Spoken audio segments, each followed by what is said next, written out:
భారతదేశం ఆర్థిక సంక్షోభంలో పూర్తిగా కూరుకుపోయింది. దేశవ్యాప్తంగా ఆర్థిక వనరులన్నీ తరిగిపోయాయి. దేశ సంపదను కార్పొరేట్ కంపెనీలకు తమకు ఇష్టం వచ్చిన వారికి, బంధుగణాలకు, ఇతరులకు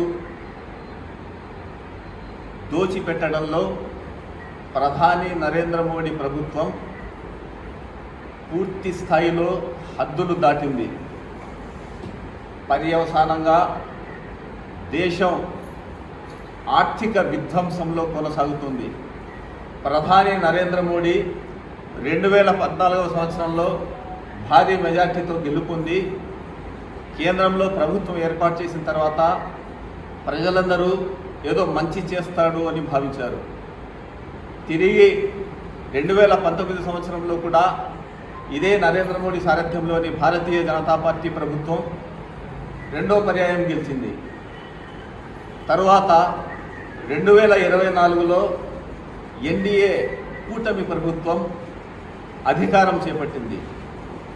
ఈ 3 పర్యాయాల 12 సంవత్సరాలు పూర్తయి 13వ సంవత్సరంలో అడుగిడిన తర్వాత ముందు 2014వ సంవత్సరం నుండి అధికారం చేపట్టిన నాటి నుండి ఈ రోజు వరకు కూడా అటు భారతీయ జనతా పార్టీ ప్రభుత్వం కేంద్రంలో 2 పర్యాయాలు కానీ 2024లో వచ్చిన ఎన్డీఏ ప్రభుత్వం కానీ పూర్తి స్థాయిలో దేశ సంపదను కొల్లగొడుతోంది.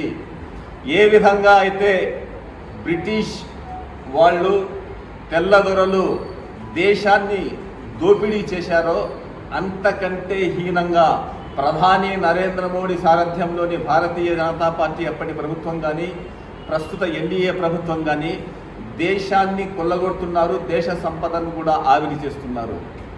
ఈ విధంగా ప్రధాని నరేంద్ర మోడీ ప్రభుత్వం ఆర్థిక మహావిధ్వంసాన్ని సృష్టిస్తోంది. పర్యవసానంగా సామాన్య మానవుడి బతుకు దుర్భరమైంది. సగటు భారతీయుడు జీవన వ్యయం కూడా అత్యంత దారుణంగా దిగజారింది. మధ్యతరగతి ప్రజలు పేదలుగా మారుతున్నారు. అంతేకాకుండా కాంగ్రెస్ పార్టీ ప్రభుత్వ హయాంలో, అంటే కేంద్రంలో యూపీఏ ప్రభుత్వ హయాంలో దేశంలో 48 లక్షల కోట్లు అప్పు ఉండేది. ప్రధాని నరేంద్ర మోడీ సారథ్యంలో భారతీయ జనతా పార్టీ ప్రభుత్వం కానీ ఎన్డీఏ ప్రభుత్వం కానీ వచ్చిన తర్వాత ప్రస్తుతం భారతదేశంపై 218 లక్షల కోట్లు అప్పుల భారం ఉంది. అంటే యూపీఏ ప్రభుత్వం, మన్మోహన్ సింగ్ సారథ్యంలో నడిచిన యూపీఏ ప్రభుత్వం నాటి అప్పులు 3 రెట్లు పెంచాడు. 3 రెట్లు పెంచి 218 లక్షల కోట్ల రూపాయలు అప్పులు తీసుకొచ్చిన తర్వాత దేశాన్ని అభివృద్ధి పథంలో నడిపించాడా అంటే ఆ తెచ్చిన అప్పు ఏం చేశాడో కూడా ఇంతవరకు లెక్క తేలలేదు. మరోవైపు తనకు నచ్చిన భారతీయ జనతా పార్టీకి చందాలు ఇస్తున్న కార్పొరేట్ కంపెనీలు అదానీ, అంబానీ కానీ ఇతర కంపెనీలకు కానీ వారు చేసిన అప్పులు సుమారు 100 కార్పొరేట్ కంపెనీలకు 16,50,000 కోట్ల రూపాయల రుణాలను మాఫీ చేసిన అత్యంత హీనమైన, దారుణమైన, అసమర్థ, దుర్బలుడు, అవినీతి మహాకుంభకోణానికి కారణమైన ప్రధాని నరేంద్ర మోడీ ప్రభుత్వం 16,50,000 కోట్ల రుణాలను ఎగవేసినారు అని కాకుండా అధికారికంగానే రుణాలు మాఫీ చేశాడు. ఈ ఆర్థిక భారం అంతా బ్యాంకుల మీద పడి బ్యాంకులు సగటు భారతీయుడి మీద పడుతున్నాయి ఈ అప్పులు. అంతేకాకుండా మరోవైపు చూస్తే అత్యంత విలాసవంతమైన జీవితం గడుపుతున్నాడు ప్రధాని నరేంద్ర మోడీ. తాను ప్రయాణించే అత్యంత విలాసవంతమైన విమానం ఖరీదు, ఎయిర్క్రాఫ్ట్ ఖరీదు 8,500 కోట్లు. ఏ దేశ ప్రధాని కూడా, అమెరికన్ ప్రధాని కూడా, ప్రెసిడెంట్ కూడా ఇంత విలువైన ఎయిర్క్రాఫ్ట్ ఉపయోగించడం లేదు. మరోవైపు తాను ఏదో దేశాన్ని ఉద్ధరిస్తున్నట్లు విశ్వగురు అని చెప్పుకుంటూ తన ప్రాభవాన్ని తన ఇమేజ్ను పెంచుకోవడానికి పబ్లిసిటీ కోసం సుమారు 5,987 కోట్లు పబ్లిసిటీ కోసం ఖర్చు పెట్టాడు. మరోవైపు దేశ ప్రజలు అత్యంత ధరల పెరుగుదలతో జీవించలేక, ఉపాధి లేక, నిరుద్యోగం తాండవిస్తూ బ్యాంకులు కూడా రుణాలు ఇవ్వలేక దారుణమైన జీవితం అనుభవిస్తుంటే కేవలం ప్రజలను మభ్యపెట్టడానికి మత విద్వేషం రగిలిస్తూ హిందూ ముస్లిం రెచ్చగొడుతూ ఇండియా పాకిస్తాన్ అంటూ మత విద్వేష రాజకీయాలు చేస్తున్నాడు. కానీ దేశాన్ని అభివృద్ధి చేసే పరిస్థితి లేదు. నిరుద్యోగులు ఇటీవల మీకంతా తెలుసు, నీట్ పేపరు లీకుల మీద లీకులు, రీనీట్ కూడా లీకులు కావడం, తద్వారా ఢిల్లీ జంతర్ మంతర్ దగ్గర నిరుద్యోగ యువత విద్యార్థులు ఈ ప్రభుత్వానికి వ్యతిరేకంగా నిరాహార దీక్షలు చేయడం, పార్లమెంటు వైపు మార్చికి వెళ్ళడం, దేశవ్యాప్తంగా నిరసనలు కొనసాగుతున్నాయి.